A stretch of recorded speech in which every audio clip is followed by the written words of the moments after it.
Hello students, our today's topic is real numbers class 10 and today's question, the LCM of two numbers is 1200. Which of the following cannot be their HCF?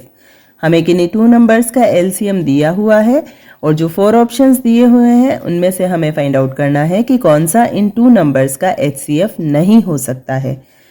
LCM जो है वो हमेशा HCF का multiple होता है या हम कह सकते हैं कि HCF ऑलवेज LCM का फैक्टर होता है। अब जो 4 ऑप्शंस हमें दिए हैं हम चेक करेंगे कि इनमें से कौन कौन से 1200 के फैक्टर्स हैं और कौन सा नहीं है। 600 2 ज़ा 1200, 400 3 ज़ा 1200, 200 6 ज़ा 1200, बट 500 की टेबल में 1200 नहीं आता है। It means 500 is not a factor of 1200, therefore it can not be HCF of these two numbers. Therefore, option B is the correct answer. Next one, which of the following rational numbers have terminating decimal? हमें कुछ options दिए हुए हैं और हमें find out करना है कि इनमें से कौन कौन से टर्मिनेटिंग डेसिमल में कन्वर्ट हो सकते हैं। टर्मिनेटिंग डेसिमल वो डेसिमल होते हैं जो पॉइंट के बाद डिवीजन को सॉल्व करने पर एक फिनिट नंबर तक डिजिट्स आते हैं।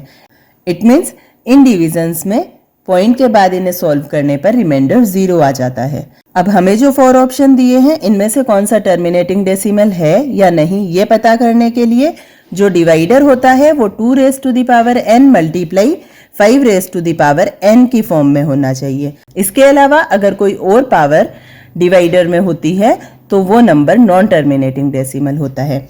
यहाँ 25 है, इसे हम लिख सकते हैं 5 रेज़ टू द पावर 2। 18 है, ये होगा 2 multiply 3 raise to the power 2।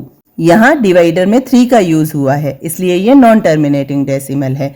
21 3 multiply 7, यहाँ दोनों ही नंबर 2 और 5 की एक्सपोनेंट में नहीं है।